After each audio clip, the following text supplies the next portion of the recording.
Yun. Luto na rin. Ito na yung ating pinangat na isda sa kamyas. Part 2. Yun, titikman po natin. Ayos.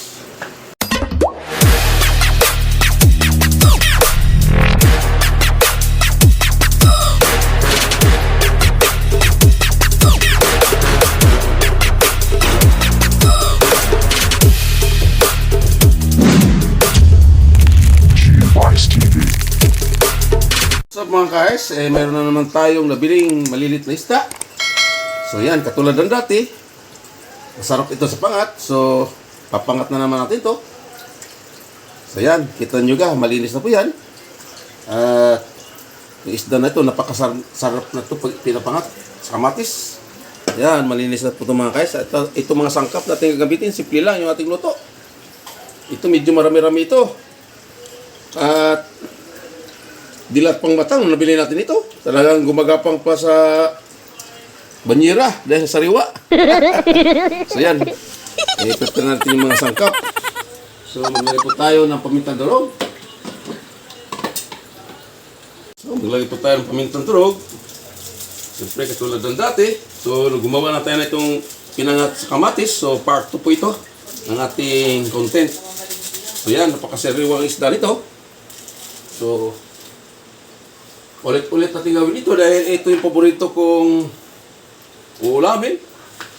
Dahil nga tayo mataas na po yung ating dugo or high blood na po tayo, kaya mas mainam na ganito lang ang ating laging uulamin. Iwas kolesterol, ika nga.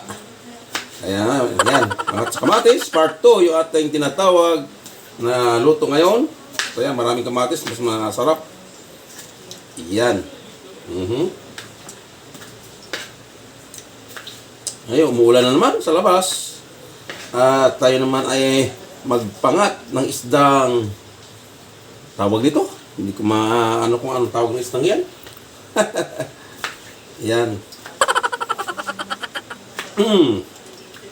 Kasariwang na rin. So yan, maglagay rin po tayo ng siling haba. Yan. Pangat sa kamatis na naman tayo. Part 2. Napakasariwang isda nito. Yan, dami-dami natin yung kamatis. Mas mainam pag dinamihan ng kamatis. So, maglagay din tayo ng bawang. The best yung bawang sa katawan. Lalo na mataas ang high dugo. Kailangan to. Yan, kundi pukpuk lang. At lagyan agad natin. Ganyan lang kasimple po yung ating luto. Yan. Yan. Kunting pukpuk ng bawang. Panakot sa aswang. Ayan. Ganun lang po kasimple. So yan mga guys. Ito na yung ating. So maglagay po tayo ng pabidang sibuyas. Kasama yung trupa, kamatis at bawang at kalamansi at siling haba. Ito na siya. Yung ating pabida-bidang sibuyas. Yan.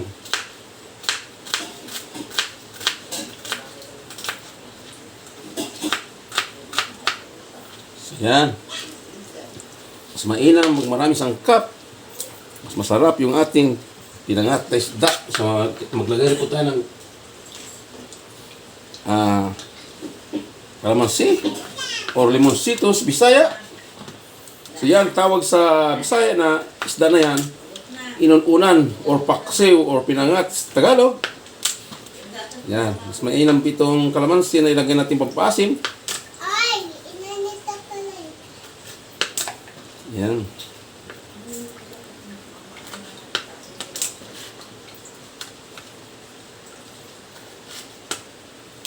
Kalamansi or limoncitos Bisaya. Yan. Pampaasim sa ating tinatawag na pinangat sa kamatis.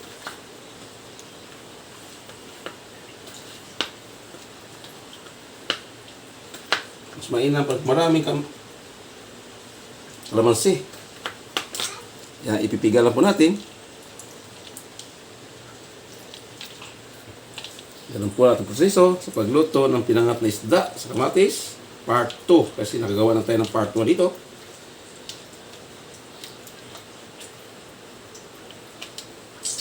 Yan. Ganyan lang, kasimple.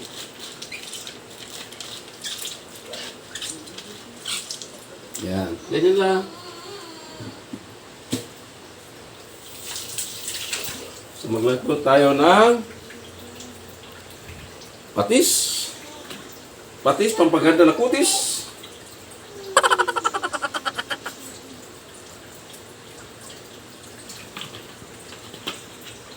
Ayan ang patis. So, maglagay din po tayo ng... Ayan, maglagay po tayo ng pampalasa. Yan. Yum, yum, yum. Ito na yung ating pinangat sa kamatis. So, maglagay rin po tayo ng kunting tubig.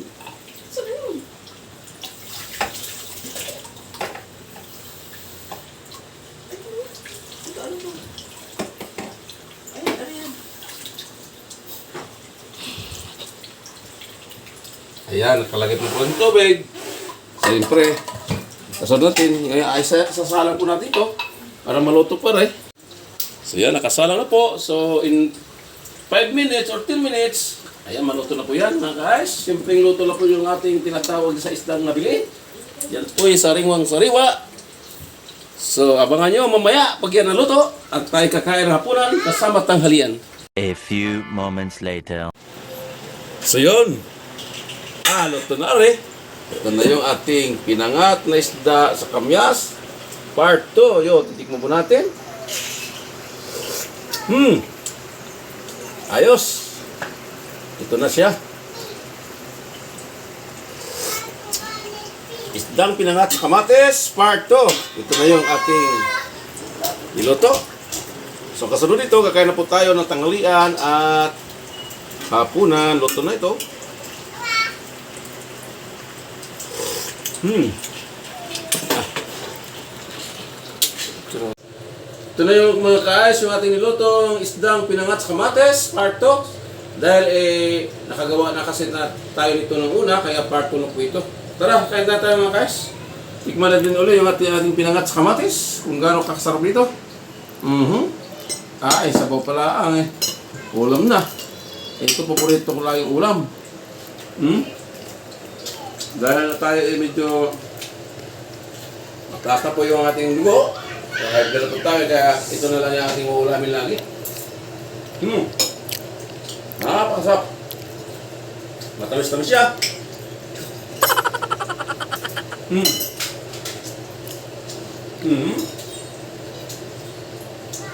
Ang gano'ng kasap nito mga guys, try nyo magluto na ito. Simpleng luto na po.